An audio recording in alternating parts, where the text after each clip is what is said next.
আগে মানুষ টাকা কোথায় রাখত সেটা আজকের মতো সহজ ছিল না।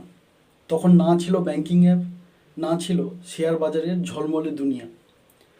মানুষ ভরসা করত জমি, সোনা আর নিজের অভিজ্ঞতার উপর। আর সেই পুরনো বিনিয়োগের পিছনে লুকিয়ে ছিল অনেক বাস্তব শিক্ষা, অনেক ভয় আর ভবিষ্যৎকে নিয়ে অনেক চিন্তা। আমি চেষ্টা করি এমন বিষয়গুলো সহজ ভাষায় বোঝাতে, সেগুলো অনেকেই জানে কিন্তু ঠিকভাবে ভাবার সুযোগ পায় না। আপনাদের জন্যই তো সোমনাথ ফাইন্যান্সে আমরা এমন সব আর্থিক গল্প, বিনিয়োগের শিক্ষা আর বাস্তব অভিজ্ঞতার কথা তুলে ধরি বা এরপর তুলে ধরব, যেগুলো সত্যিই কাজে লাগে। কারণ আমার বিশ্বাস ফাইন্যান্স মানে শুধু টাকা নয়, ফাইন্যান্স মানে ভবিষ্যতের সঠিক সিদ্ধান্ত। আজকের ভিডিওতে আমরা ঠিক সেই পুরনো দিনের বিনিয়োগের গল্পটাই জানব, সহজ ভাষায়, বাস্তবভাবে আর একদম নিজের মতো করে। আজকের দিনে বিনিয়োগ বলতে আমরা অনেক কিছু বুঝি। কেউ শেয়ার মার্কেটে টাকা লাগায়, কেউ মিউচুয়াল ফান্ডে, কেউ সোনা কেনে, আবার কেউ জমি বা ফ্ল্যাটে বিনিয়োগ করে। কিন্তু একবার যদি আমরা একটু পিছনে ফিরে তাকাই, তাহলে দেখব পুরনো আমলের বিনিয়োগের ভাষা ছিল একেবারেই আলাদা। তখন মানুষ রিটার্ন বা পোর্টফোলিও শব্দ ব্যবহার করতো না। তবুও তারা জানতো টাকাকে কোথায় রাখলে সেটা শুধু থাকবে না, বরং ভবিষ্যতে আরও বড় কিছুতে পরিণত হবে। পুরনো দিনে বিনিয়োগ ছিল শুধু লাভের জন্য না, এটি ছিল বাঁচার একটি কৌশল, পরিবারকে নিরাপদ রাখার উপায়, অনিশ্চিত ভবিষ্যতের জন্য প্রস্তুত হওয়ার ব্যবস্থা। মানুষ তখন বুঝতো হাতে থাকা টাকা যদি নিছক জমে থাকে তাহলে সেটা ধীরে ধীরে তার মূল্য হারায়। তাই তারা এমন সম্পদে টাকা রাখতো যেগুলো বাস্তবে কাজে লাগে, প্রয়োজন হলে ফেরত পাওয়া যায় আর সময়ের সঙ্গে মূল্যও বাড়ে। গ্রামীণ জীবনে সবচেয়ে বড় বিনিয়োগ ছিল জমি। জমি মানে ছিল শুধু মাটি নয়, জমি মানে ছিল জীবন। এক টুকরো জমি মানে ফসল, খাদ্য, আয় আর পরিবারের ভবিষ্যৎ। যে পরিবারের নিজেরা জমি ছিল তারা তুলনামূলকভাবে বেশি নিরাপদ থাকত।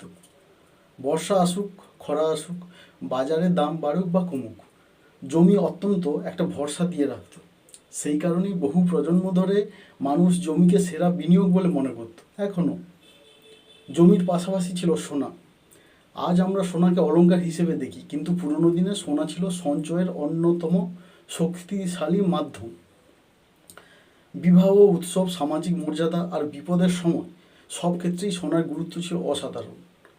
অনেক পরিবার গয়না হিসেবে সোনা রাখত, যাতে একদিকে তা ব্যবহারও করা যায়, অন্যদিকে সেটা ভবিষ্যতের নিরাপদ সম্পদ হিসেবে টিকে থাকে। সোনা ছিল এমন এক সম্পদ যেটা ছোট জায়গায় রাখা যায়, সহজেই লুকোনো যায় আর খুব প্রয়োজনে বিক্রি করা যায়। এই কারণে সোনা ছিল পুরনো আমলের মানুষের জন্য এক ধরনের চলমান নিরাপত্তা। রূপও কম গুরুত্বপূর্ণ ছিল না। সাধারণ মানুষ অনেক সময় সোনার চেয়ে রূপোকে বেশি ব্যবহার করত। রূপোর পাত্র, মুদ্রা বা গয়নাও ছিল মূল্যবান সম্পদ। যেখানে নগদ টাকার সুযোগ সীমিত ছিল, সেখানে রূপো এক ধরনের মধ্যম স্তম্ভের বিনিয়োগ ও সঞ্চয়ের কাজ করত। এটি ছিল এমন সম্পদ যা ছোট খরচ, পারিবারিক লেনদেন আর ভবিষ্যতের প্রয়োজনে কাজে লাগত। পুরনো আমলে বিনিয়োগের আরেকটি বড় দিক ছিল ব্যবসা। তখনকার ব্যবসা আজকের মতো জটিল ছিল না, অনেকটা বাস্তবভিত্তিক ছিল। কেউ চাল, ডাল, পাট, মশলার ব্যবসা করত, কেউ আবার নৌপথে পণ্য আনা নেওয়া করত, কেউ স্থানীয় হাটে বা বাজারে ছোট দোকান চালাতো। অনেকে সরাসরি ব্যবসা না করেও অন্যের কাজে টাকা লাগাতো আর লাভের অংশ নিত। এটাই ছিল তখনকার পার্টনারশিপ বা অংশীদারি বিনিয়োগের একটা রূপ। এই ব্যবস্থার মূল ভিত্তি ছিল বিশ্বাস। আজকের মতো শক্ত চুক্তিপত্র, ডিজিটাল হিসেব বা অডিটের ব্যবস্থা তখন সব জায়গায় ছিল না। তাই মানুষ বিশ্বাস করত পরিচয়, সম্পর্ক, সমাজ আর সুনামের উপর। একজন ব্যবসায়ী যদি সৎ হতো তাহলে সবাই তাকে ভরসা করত, আর যদি কেউ একবার বিশ্বাস ভাঙত তাহলে তার আর্থিক ভবিষ্যৎও নষ্ট হয়ে যেত। সেই সময় বিনিয়োগ মানে ছিল শুধু টাকা দেওয়া নয়, সম্পর্ক দেওয়া। শহরের ধনী পরিবারগুলোর বিনিয়োগের ধরন কিছুটা ভিন্ন ছিল।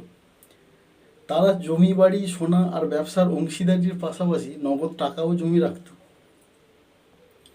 অনেকে মাটির ঘরের গোপন জায়গায় টাকা রাখত, কেউ গয়নার ভাঁজে লুকিয়ে রাখত, আবার কেউ বিশ্বস্ত মানুষের কাছে আমানত হিসেবে দিত।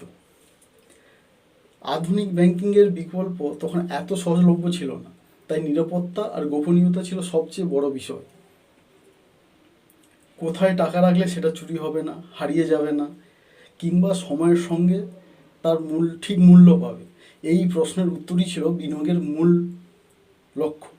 অনেক পরিবার কৃষিকাজের বাইরেও গবাদি পশুতে বিনিয়োগ করত। গরু, মহিষ, ছাগল এগুলো ছিল শুধু কৃষিকাজের উপকরণ না, বরং একটা সম্পদ। পশু মানে দুধ, শ্রম, সন্তান আর ভবিষ্যতের আয়। এইগুলোকে মানুষ জীবিত সম্পদ হিসেবে দেখত। কারোর যদি জমি না থাকতো, সে পশুপালনকে ভরসা করত।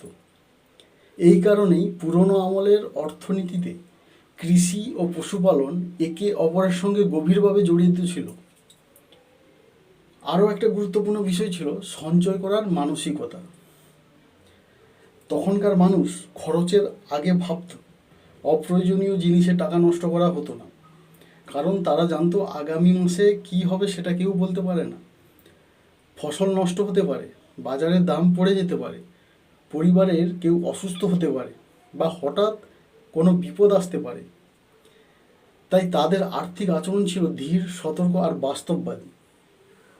তারা আজকের মতো বেশি ঝুঁকি নিয়ে দ্রুত লাভের পিছনে ছুটতো না, তাদের লক্ষ্য ছিল স্থায়িত্ব। এখানেই পুরনো আমলের বিনিয়োগের সবচেয়ে বড় শিক্ষা লুকিয়ে আছে আজকের সমাজের প্রতি। তারা জানতো সম্পদ বাড়াতে হলে শুধু আয় করলেই হয় না, সেই আয়কে এমন জায়গায় রাখতে হয় যেখানে তা সুরক্ষিত থাকবে এবং ভবিষ্যতে আরও মূল্য তৈরি করবে। জমি, সোনা, ব্যবসা, পশু আর সঞ্চয়, এই সব কিছুই তাদের কাছে ছিল এক আর্থিক স্থিতিশীলতার স্তম্ভ। তবে এটাই মনে রাখা জরুরি, পুরনো বিনিয়োগ সবসময় নিখুঁত ছিল না, অনেক ক্ষেত্রেই ঝুঁকি ছিল অনেক বেশি। মহাজনী প্রথায় অনেক মানুষ ক্ষতিগ্রস্ত হতো, ব্যবসার লোকসান, প্রাকৃতিক দুর্যোগ, সম্পত্তি হারানো, এসবের ভয় সবসময় ছিল, তখনও ছিল, এখনও আছে। তবুও মানুষ বিনিয়োগ করতো, কারণ বিনিয়োগ ছাড়া উন্নতি সম্ভব নয়। তারা জানতো কিছু না কিছু ঝুঁকি নিতেই হবে, নইলে ভবিষ্যৎ তৈরি হয় না। আজকের দিনে আমরা মোবাইল ফোনে কয়েক সেকেন্ডে বিনিয়োগ করতে পারি। অ্যাপ, ওয়েবসাইট, ডিম্যাট অ্যাকাউন্ট আর ডিজিটাল পেমেন্ট আমাদের জীবন অনেক সহজ করে দিয়েছে। কিন্তু পুরনো আমলের বিনিয়োগ আমাদের একটা মৌলিক শিক্ষা দেয়, টাকা যেখানে খুশি রাখলে হবে না, টাকাকে কাজ করাতে হবে, আর সেই কাজ এমনভাবে করতে হবে যাতে ঝুঁকি কম হয়, মূল্য বাড়ে আর ভবিষ্যৎ নিরাপদ হয়। শেষ পর্যন্ত পুরনো আমলের মানুষ আমাদের শেখায় আর্থিক প্রজ্ঞা কোনো আধুনিক আবিষ্কার না, এটা প্রজন্মের পর প্রজন্ম ধরে গড়ে ওঠা এক জীবন দর্শন। তারা হয়তো আজকের মতো ফাইন্যান্সের বই পড়তো না, কিন্তু তাদের সিদ্ধান্ত ছিল গভীর বাস্তববোধ। তারা জানতো কীভাবে নিজের সম্পদ বাঁচাতে হয়, কীভাবে সেটাকে বাড়াতে হয়, আর কীভাবে পরিবারকে নিরাপদ রাখতে হয়। আর এই জিনিসটাই আজও সবচেয়ে প্রাসঙ্গিক। সময় বদলেছে, বিনিয়োগের মাধ্যম বদলেছে, কিন্তু মূল নীতি বদলায়নি। কিন্তু সঠিক জায়গায়, সঠিক সময়ে, সঠিক চিন্তায় বিনিয়োগ করাই ভবিষ্যৎ নির্মাণের আসল পথ। আর পুরনো আমলের মানুষ সেই পথ আমাদের অনেক আগেই দেখিয়ে গেছে। তো বন্ধুরা, সোমনাথ ফাইন্যান্সের এই ভিডিওটি কেমন লাগলো আপনারা কমেন্ট করে অবশ্যই আপনাদের মূল্যবান মতামত জানাবেন। আর আর্থিক বিষয়ে কোনো কিছু চাইলে, জানতে চাইলে বা কোনো টপিক নিয়ে ভিডিও চাইলে অবশ্য সেটাও কমেন্ট করে মতামত দেবেন। আর এই চ্যানেলটিকে সাবস্ক্রাইব করবেন। ভালো থাকবেন বন্ধুরা।